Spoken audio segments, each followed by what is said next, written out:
The drive into Panama City looks different now that they demolished the Chinese lookout. I always enjoy driving over the canal, and this view of the city, it's just spectacular.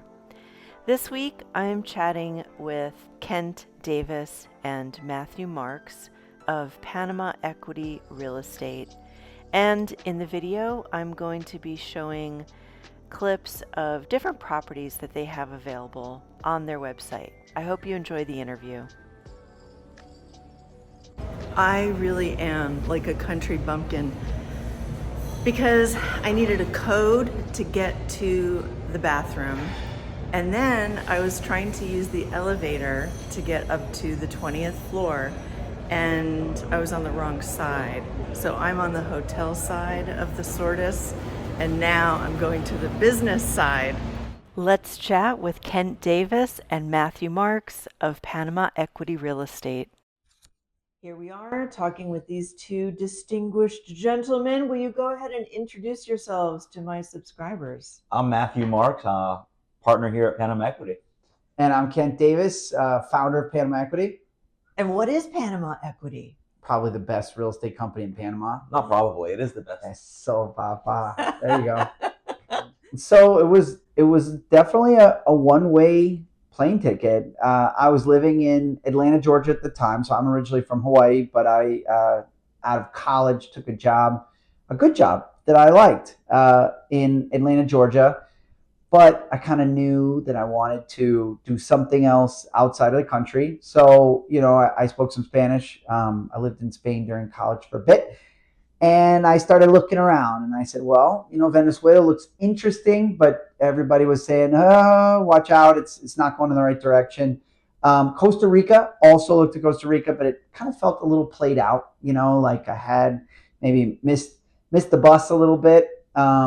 Was kind of hopping in the 90s and early 2000s. And that was when I started thinking about an international move, but ended up moving to Panama in 2007. So gave my job notice, let my girlfriend know quite a few months in advance that I was leaving. And bought that one-way ticket, landed here. And as they say, the rest is history. So had you not even visited before moving? No, yeah, sorry, forgot that part. So I had never been down here, but people just, whenever I would talk about Central America, they'd say, man, you got to check out Panama. So I started looking into it a little bit. It seemed very interesting. It seemed kind of trendy. So I actually started a business in Atlanta online before I moved down here. It was like a directory of services, like bars and restaurants and strip clubs and kind of all the stuff that maybe a 27-year-old like me was looking for. And this was before the days of like Google My Business and all of that. So the idea was to come down here with some kind of way to make money. I started that. It was called Busca Panama, which means look in Panama, or look Panama is what it really means. And came down here sight unseen. Interesting. So did you have to wait on tables or dance on tables for a while before? You do what you got to do sometimes. But no, I did have to make a lot of cold calls. But I'm good at like marketing and like internet stuff. So I was able to kind of show my results and say, hey, look, the Londoner was one of my first clients. I remember Piers. He's a South African, kind of grizzled. He's seen it all, but he had a soft spot for me for whatever reason. And he's like, sure, I'll give it a chance, but I'm not going to pay you money. I'll just give you like a $200 bar tab per month. I'm like, that works. So and sure enough, I had him up to the top. My article about him was top when you look for bars in Panama. So it worked, but definitely did not get rich anywhere near being able to even live those first couple of months, which is why I started teaching math when I first moved down here, SAT prep. Wow. For Kaplan. Yeah. That's the expat first step, I guess, is teaching something. So that's my early days in Panama. It's interesting. The people I talk to, the expats who are here in Panama, everybody has a scrappy story of like, I figured it out. Yeah. So that's really pretty commendable. Thank you. And what do you enjoy about living in Panama? I take it you live in the city? I live in the city with my wife, who's Panamanian. I met her a few years after I arrived with our 3 boys. So, as a dad with young kids, my life certainly kind of revolves, which I love about Latin America. Maybe it's like this everywhere in the world, but, family and the family unit is so tight down here. So that's what I am into right now is kid-friendly activities. So we spend a lot of time outside the city. We spend a lot of time on the Amador Causeway. We're big into outdoors and, giving our kids kind of a natural stewardship for the outdoors. We think that it's really important for childhood and adulthood for that matter. So is the city a good spot to, raise a family? Yeah. It's nice to know that the beach and the mountains are close. Yes. But my 13-year-old, he plays basketball. He has friends at school. He walks to school. We're right in the middle of the city. So you get that. One thing that I like about living in a city in Panama City in particular, versus living probably in the suburbs in the US, is in the burbs, you're kind of in a bubble. And everybody's kind of like you, basically, everybody's making about the same amount of money. And some people drive nicer cars and not so nice cars, but everybody's kind of there. Whereas here, it's such a beautiful range of all socioeconomic, and my wife is from a very humble background. My father-in-law still lives in San Sebastian, which is right across from Multiplaza. So, it's, just kind of the lower end area, very safe. We're good down there. But it's getting that exposure right next door or right down the street to people that are not like you in a big way is, I think, healthy, important, and creates something that's really important for our family, which is, humility and appreciation for what you got. Absolutely. And I'm sure that you have a sense of safety here that I know I felt coming from the US in particular. Totally. Yeah. No, I go for a walk every morning in my neighborhood at 4:45 in the morning. My son walks to school. Sometimes we forget to lock the car in our building. And yes, thank God, I've heard stories about living in Brazil or, even Manhattan and just all over the world. Safety in Panama is, gratefully, it feels still very, very safe. And hope to keep it that way. Yes. Yeah. That would be nice. So Matthew, what about you? What's your Panama adventure story? Where are you from originally? So I grew up in South Florida between Fort Lauderdale and Miami. And I moved to Panama thinking it would be 2 years of living abroad. It was just check it off the bucket list, figure out what I want to do. And my first 8 months in Panama, I could not wait to go back to Miami. I moved here from South Beach to David, Chiriquí, which is about 30 minutes from the Costa Rican border. And back then, it was a small town that had 2 casinos and 1 traffic light. Bit of a culture shock. And then I moved to Panama City after about 8 months, and it was just a light bulb moment for me in my life. Overnight, I fell in love with the city, the energy, the people, the food, the culture, on and on and on. And I knew I was going to live here for the rest of my life. So that 2 years of living abroad is now actually 17 years long. Wow. Mm-hmm. Wow. And in the city that most of that time? Most of the time in the city, except for those 8 months when I was in David. That's correct. I live way outside of the city. Don't you find it challenging to live here? It seems like I can't even get the elevator in the building to work, I love it here. So up until about 8 months ago, I lived in a high-rise tower overlooking the water. My mother used to always say to me, "When are you coming home?" And I would say, "Mom, I am home. This is where I'm supposed to be." And then she came to visit and she saw where I was living and she knew what I had paid for the place. And she turned around with tears in her eyes and she said, "I get it." And now she's actually coming down later this year to move to Panama. Oh, wow. I love the options I have here. I have nightlife. I can walk around my neighborhood. The supermarket is half a block away. There's a salon. There's everything within walking distance of my home. What neighborhood are you in?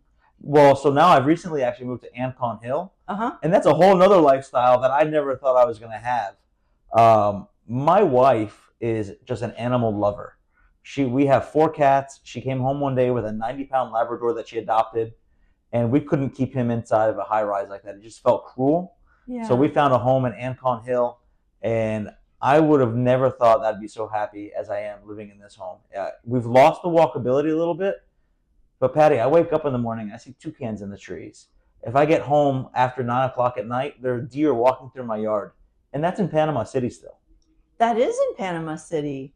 That's amazing. Mm-hmm. And then if you want to get to, restaurants and shops, you just Uber or? That's it. I Uber. I'm a less than a 5-minute drive from Albrook Mall. Mm-hmm. So, getting to a mall is not hard. I just have lost the walkability of walking to the mall. Mm-hmm. Yeah, I'd give that up for toucans. So you moved for a dog. We moved for a dog. I love animals, but I really love my wife. So we moved for a dog. That's amazing. And what are some of the things that you enjoy doing in the city? So I'm a big golfer. I just love golfing every weekend. But if I'm looking for just a nice relaxing afternoon, we'll take a walk on the Cinta Costera. If the sun is going down, we want to catch a sunset, out by the Amador Causeway. Water is very important to us. Just being close to the water is really what we love.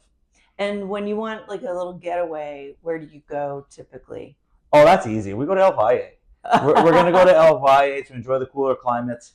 If the family is craving a beach weekend, we're going to go out to somewhere like Buenaventura or Vista Mar, so I can scratch that golf itch in the morning and then spend the afternoon on the beach. That sounds like a really good weekend. We've got a good thing going here. Yes. Well, thank you so much. We'll get back to the meat and potatoes of the video. Thank you. What are the differences between real estate in Panama and the U.S.? There's a lot of nuances, right? A lot of differences. What do you see that is different that, You want to go first, buddy? How much time do you have? There's a lot of differences. The first difference that a lot of our North American clients figure out is our MLS is not all-encompassing. It's a very small percentage. So I can't just send you a list of everything that's available in a neighborhood. And then that also creates a lot of a lack of transparency because we can't check comps as easily as what you would expect in North America. That would be the biggest difference I would explain. Yeah. And what we do have of an MLS and what we do have of comps and closed sales, it's a little tricky. It's not as formatted as like a Zillow. So that's one for sure. I would say holding costs are definitely less than certain markets in the U.S. for sure. It's funny, we get people coming down here and they're like, well, it's not cheaper. I could get a condo where I live for $250,000. I say, okay, cool. Well, let's do apples to apples. So that same, let's call it $300,000 condo in, I don't know, Miami, probably be a little smaller than $300,000 here for sure. But more importantly, number one, homeowner associations are a lot less, I would say. You've got the cost of services are a lot lower. The cost of insurance is a lot lower. So that goes into the homeowner cost. Electricity is similar to, I think, the U.S. Yeah, I'd say so. Yeah. Are we still at like 19 cents a kilowatt hour? I used to quote that number. I haven't looked in a while. My wife takes care of the bill on that side. Fair. But apples to apples, I'm still paying about the same amount that I used to pay in Miami. Okay. Well, yeah, there you go. So that's a good memory for us. But yeah, I would say homeowner association for sure. And holding costs in general, property taxes are definitely lower in Panama. Not to pitch Panama, but just, that's a difference, So what those about are two. The tax exemptions? Yeah. Are they still a thing? Absolutely. Yeah. First 120,000 is exempt. And then it's a scale. It's like 120 to like 700. Exactly right. So from 120 to 700 on your homestead, it's only 0.5%. Every dollar after 700,000 is taxed at 0.7%. So a property registered at $1 million in Panama, you're going to pay $5,000 a year in perpetuity because you do not re-register the value of the property until it's sold. Whereas right now in Florida, the same exact property is going to be paying between $8,000 and $11,000 a year, and that also gets reassessed every year. Wow. Let's jump back to the MLS for a second because I do find that really fascinating. How how adopted is it by brokers? Because it costs money, right, to join it. Is it Yep. Aquabeer? Aquabeer. right. Yep. So what's the deal? Because an independent broker, they don't really want to have, they don't have the money to spend for Aquabeer necessarily. Wait, I think they do. I mean, Aquabeer is not that expensive. I think we're paying like $60 a month for membership or something like that. Oh, that's not too bad. Yeah, no, I don't think it's cost prohibitive at all. I would say the biggest thing about the MLS, when I'm doing a search for a potential buyer, it's the first place I go because I know I'm only working with one broker who does not have to check on if it's still available, any of the details. They're going to have it all right there as a resource. I really do wish more brokers would use it. The biggest issue I found, though, is that Panamanian sellers in general, they want to work with as many brokerages as possible to have more lines in the water, per se.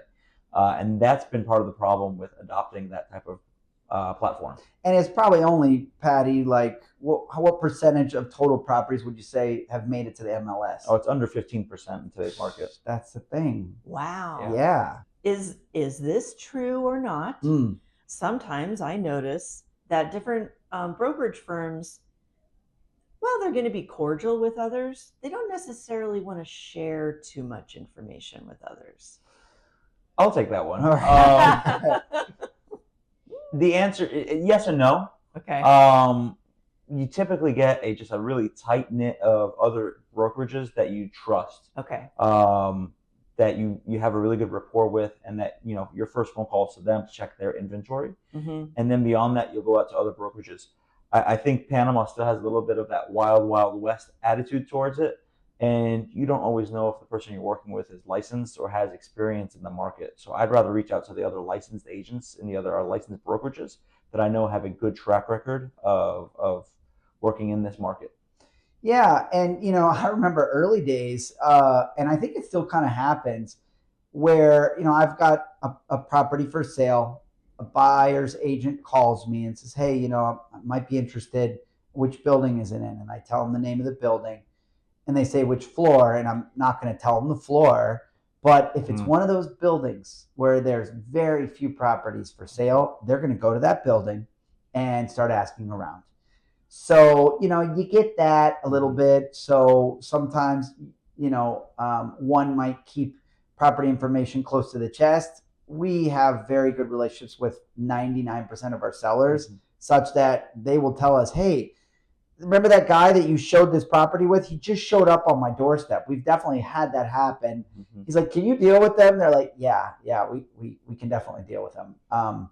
And sometimes the sale goes through, but sometimes it leaves a very awkward taste in the seller's mouth. Like, what the heck just happened? Yeah, and a quick aside, I've had a situation where I was working with a buyer from the U.S. and he called me after a week and says, "Hey, Matt, actually my other agent found this place." When he shared with me the details, everything was just screaming, "Run away, red flag, red flag." I brought it up to him. He was quite upset and said, "I think you just don't want me to see this because you're not selling it." He called me a month later, says, "Matt, it was the biggest mistake ever." I said, "Well, who was your real estate agent? Like, let's prevent this from happening." Truth is, he was my taxi driver. Oh, no. Because he Plot knew twist. someone who knew someone who was selling something. Sure. Oh, Exactly yeah. right. Wow. Oh, yeah. No, they're on the Yeah. street. How much in the city, like in the countryside where I live, there's a lot of just, for sale by owner. Not so much in the city, I would assume. I mean, I think half the sellers in the city would prefer to be for sale by owner. They just see sometimes, maybe not, hopefully we are the exception. They're like, the agent shows up, takes some pictures, and I never hear from him again. And then, you happen to get lucky, and then you bring a buyer, and then the lawyers do all the work. So, yeah, I mean, what percentage of total properties are out there for sale by owner? It'd be impossible to take a guess. But it would be high because of what we were talking about before, like getting more lines in the water. Yeah. They're going to list with 4, 5, 6 different brokerages, but then they're also going to let their own property, put their own listing property up on any of those third-party websites and just see if they get a bite that way. Yeah. But the benefit of working with you is that you will know the history of the building, right? The neighborhood. how it's managed? The history of the building, the management of the building. In many cases, we're speaking to the building manager and getting an idea on how they're managing the HOA. Are they in the red? Are they in the black? Are they looking to do a special assessment down the road? Are they contentious? Right. The neighborhood is very important. A lot of those little details that you don't figure out. The biggest conversation, though, that we have with sellers is pricing the property right before they put it on the market. And that's kind of where our expertise comes in. We're going to run sales comps for you in your building and in your neighborhood and make sure you're not pricing yourself out of the market. Yeah, which is, I mean, we kind of explain to sellers, like, everybody wants to try out as high a price as possible, but when you start reducing it, people start questioning the property. They're like, is there something wrong with this property? I've been seeing it for like 6 months. Is it leaking? Is it haunted? What's going on? So yeah. And your question, I would say, Patty, was more so about how we advise buyers. I think Matt definitely, touched on some key points for sellers and, the tools that we use to kind of help them list at the highest price possible that's still going to get the phone calls, because that's, kind of the golden rule in real estate. And then it gets hard when you're representing both sides, which is why we never, as a company policy, ask a seller their last price when we're taking a listing. Like, okay, we'll list it for $550, but what's the minimum you'll take? Because that's just going to mess you up psychologically when you're working with the buyer. You say, oh, but he told me his last price was this. It's like, okay, great. Well, thanks for shortcutting all the negotiation. There is a lot of double ending that goes on in this business. And it's a ethical tightrope to walk. What were you going to say? No, I agree with you. We never want to know what a seller's bottom price is, just like we don't want to know what a buyer's top price is. Mm-hmm. I want to walk that tightrope of being ethical and helping both parties get a deal. Yeah, it's kind of hard when a negotiation falls through and then you get another buyer, because then you're like, well, I do remember how that negotiation went, and we try not to, you can only, again, it's ethically, it's a very tight rope to walk. Yeah. I would think so. I know in the States a long time ago, there were like specific buyer's brokers, which personally I kind of felt was a little of a scam in the end. But yeah, ethically, it's got to be challenging. Why did you think it was a scam? I feel like having somebody representing only me is like a good thing. It was our specific brokers, Okay. and I think they just wanted the deal to go through. Got it. Because we needed to have a fireplace inspection, a chimney inspection. Okay. And they were trying to tell us, like, no, it's no problem, blah, blah, blah. Everything's going to be fine. Yes, yeah. Oh, yeah. Well, and, this might get us in a little bit of trouble, but I think I've said this publicly. Our company does not have in-house legal representation. In terms of like, oh yeah, one-stop shop, come do your real estate and use our lawyer to close the deal, because, well, it creates a lack of clarity, and whose side is the lawyer on? There you go. Slight conflict of interest. Like if the lawyer's working for the real estate company and the real estate company is only representing the buyer, the lawyer is going to be inclined to, naturally, I think, to want to get that sale done, and maybe kind of like, the gray area, but like your fireplace guy, potentially. Mm-hmm. So yeah, that's why we keep it always third party. We don't get any referrals from attorneys. I take it a step further. My wife is a real estate attorney, and I won't work with her. That's dangerous, because it does create a conflict of interest that we don't Yeah. want to have that opaqueness that puts a doubt in someone's mind. Yeah, but for immigration, she's awesome. Oh, she's fantastic. Thank you. Yeah. Yeah. And it's interesting though, because Panama is such a like family oriented country. Yep. And well, my cousin's a immigration attorney, my father-in-law is a broker. Sure. So naturally you would think that it would be okay, but yeah, that gets a little into the gray area. Well, right? referring is great, but I guess, having it in the household can be a little stressful, to say the least, as well. We just don't want to have that doubt in someone's mind. Right. And she's a very talented real estate and immigration lawyer. Yeah. And she can work with somebody else in the firm. But if it's a deal that I'm directly involved There you with, go. we choose not to work together. Yeah. Well, thankfully, there's no chimneys in condos, right? Don't have to deal with that. Right. Oh, that's another thing. Are inspections a common thing or not so common? I found it to be not so common. You know, what do you think? What percentage of your deals get inspected? It's actually becoming more and more common, especially as the profile of buyer shifts more to North American buyers with a bit of a higher budget. They come to expect inspections. This year, every single one of my transactions has included a buyer's inspection before closing. He's closing the big deals. That's why. But would you say for the rest of the team, Matt, like, you know, on a $250,000 property, how likely is that to get inspected? If it's a resale, I would say more common than not now. And that's shifted. As of, you know, if you asked me the same question 2 years ago, that would have been a different answer. Interesting. Yeah. Where are you seeing most buyers coming from then in general? United States really is the big one right now. Canadians as well, and for some reason Germany is still shifting over here. Yeah, for a lot of reasons. You know, and we're one player in the market, right? But I would say, you know, when our listing agents are out on the street showing properties with other agencies, you know, Colombia is a big one. Other countries in Central America, we still get, you know, Honduran, Guatemalan, you know, Mexico. So our market is primarily English speaking. So, you know, 90% of our direct clients are going to be either US, Canadian, or European. But that's just because of the channels and kind of the information that we put out is in English. Although sites, you know, it's in Spanish. And we definitely get people from Spain too. Yeah, you know, I've seen an uptick in that. For sure. Yeah, they're coming from all over. I'm breaking away from the interview just for a minute to let you know about an amazing event that I'm actually going to be a part of in November. I don't know if you've heard of Andrew Henderson, the nomad capitalist. He's got a ton of videos on YouTube, and there's an event that's going to be in Cancun in November.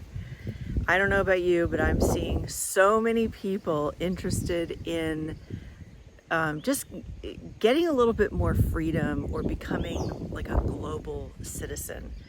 And then for people who have businesses and the kind of wealth where they need, you know, business structures and tax strategies and, you know, portfolio management, or not management, but, you know, the upper echelon of wealth. At this event, I will be there, not speaking about, you know, taxes or portfolio management, but I'll be talking about the real life adjustments that have to happen when you make an international move and the considerations that you have to think about when making such a decision. I hope you join me. Check out the link. There are some amazing speakers. I am really excited to attend the event. It's an honor, and I think I'm going to learn quite a bit. All right, let's get back to the interview. What do you see trending going forward? Anything that you're kind of noticing, you know, going forward? Yes, I actually just published an article about this. The plan B or previously was someone that wanted to just hit that $200,000 or $300,000 threshold to qualify for residency. That's shifted to more high wealth buyers who are looking for something. They're straddling a line of like, all right, it's an investment. I want to be able to do something that makes money. But in case I have to break glass and move my family, it needs to be a property that my family can move into and not feel like it's a lifestyle change. So that ticket, they've become less price sensitive and are looking more into the high six figures, even $1 million range. The easiest one is amenities. Okay. Developers were thinking for a while, how do I separate myself from resale market where the resale market is at X and I need to sell a new property that's a higher ticket value? Yeah. And they're putting more money into amenities and getting more creative with the architecture and with the types and quality of amenities that they're including in these new projects. Yes, there are some buildings. Oh man, my building has like very minimum amenities. My wife is ready for an upgrade. But there are, but she loves her neighborhood. We're in Congray House, so it's kind of like, where do we go? Yes, like, oh my gosh, like there's a development on Balboa Avenue that's one tower and then another tower coming up right next to it.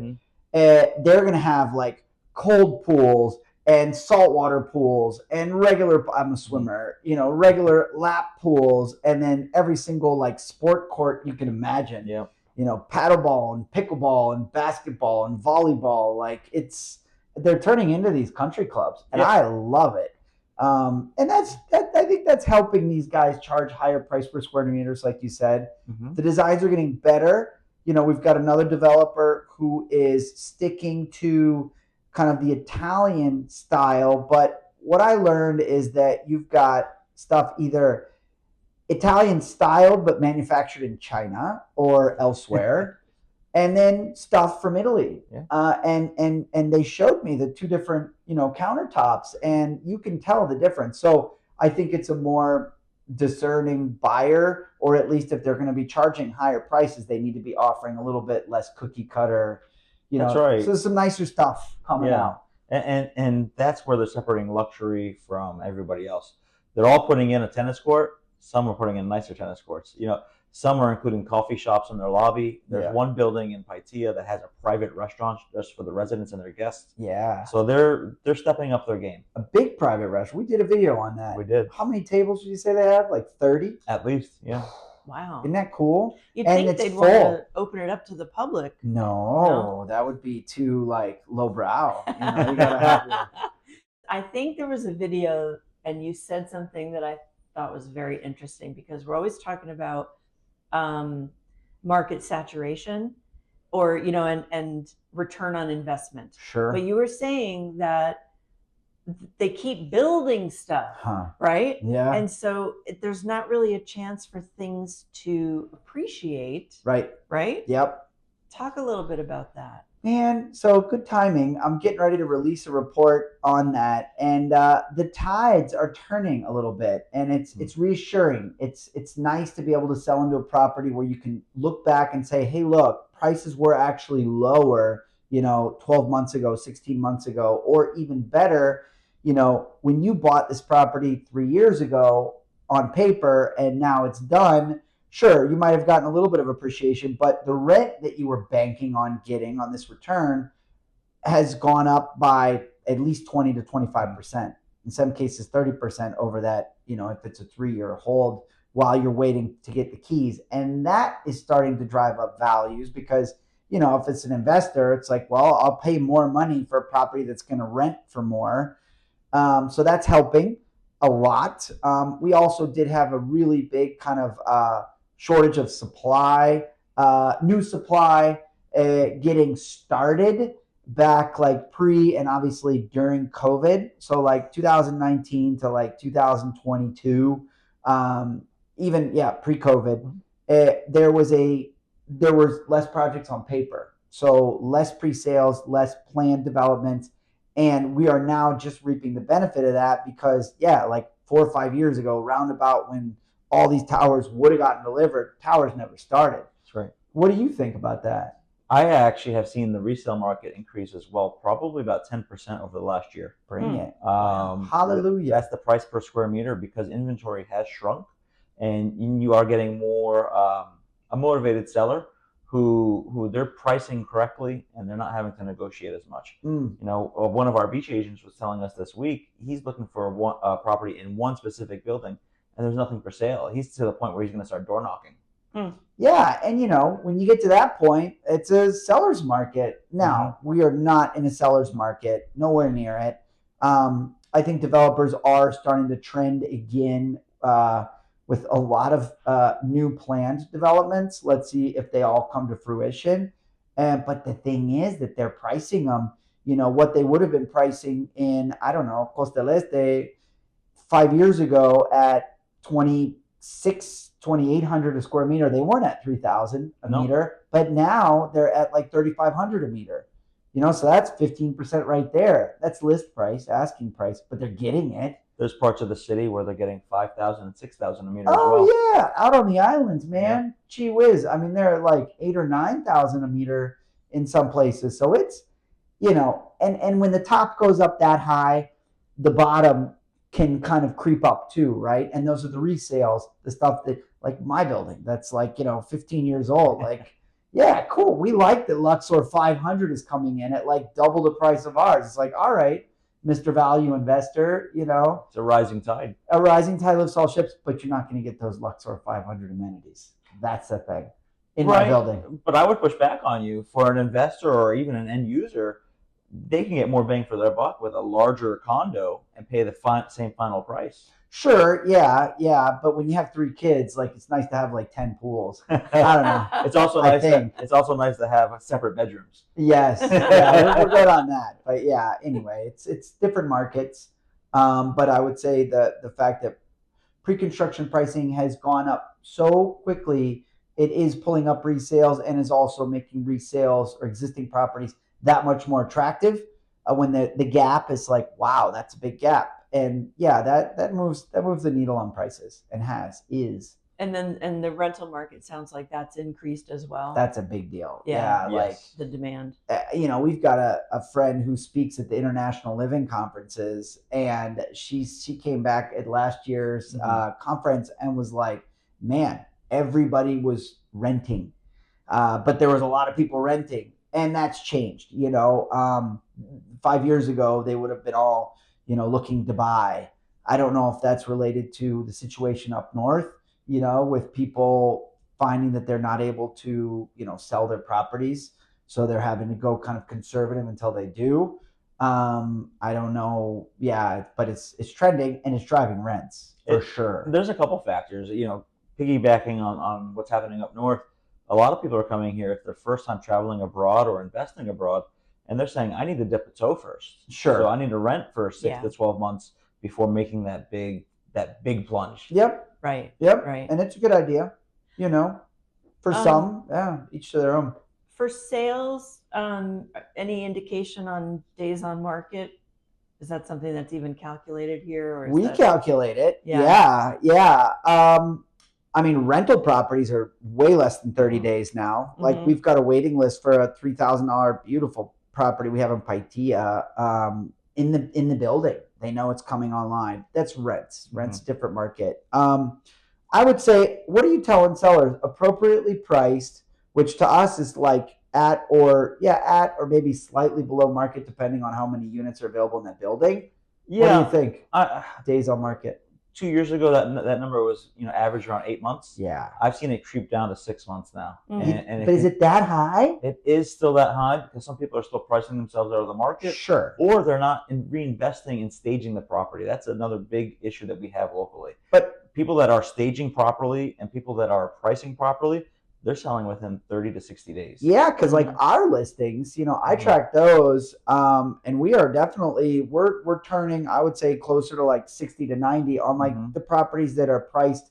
That's right. Where the sellers kind of say, okay, yeah, that makes sense. Here's the comps, like I'll do it. That's right. Yeah. So, yeah. Kent, I was really impressed by the market reports that you put out. Oh, thank you. How can people get that report? They sign up for your... Oh, sure. Yeah. You can go to our website and pop-ups galore. But yeah, for sure. And I'm always trying to, create those new reports, pulling data from multiple sources and kind of compiling and giving my opinion on it. But yeah, PanamaEquity.com for sure. Come on over. And you also, I was doing a little research on your website. Okay. I noticed you have a ton of guides. Yes. Also. Thank you. AI generated? No, those were handwritten. Painstakingly handwritten. Yeah. Yeah, for sure. We've got, like moving to Panama guides and, gee whiz, what different else? Neighborhoods. Different neighborhood guides. Yeah. Yeah, totally. Yeah. Is your moving to Panama guide $600? It's free. Free. And I just rewrote it. Like we're getting a new move to Panama guide within the next couple days. So Updated. this is Great timing. perfect time Yes. for someone to sign up for that. Oh, heck yeah. Thanks, it's Patty. free. Yeah, absolutely. And we won't blow you up with spam either. Oh, Yeah. that's always a nice promise to make. I want to thank you so much for your time and expertise, information. I think this was very valuable for people and for me. Hey. Thank you for stopping Awesome. in. Yeah, thanks for having us. After that interview with them, I went to get my hair cut, and then I thought that I would stay in the city a little bit later and head to one of the malls just to avoid traffic on the way back home. Usually I do like to spend the night in the city because it's just a lot less driving for me, but on this day I didn't make that choice and I regretted it. This traffic is insane. I thought I was going to be missing it by staying a little bit longer in the city, and I completely misjudged that. Yeah, this is part of what I don't like about driving in and out of the city. And here we have a 10-point turn. Oh, maybe 9? I think it's a 9. 9-point turn.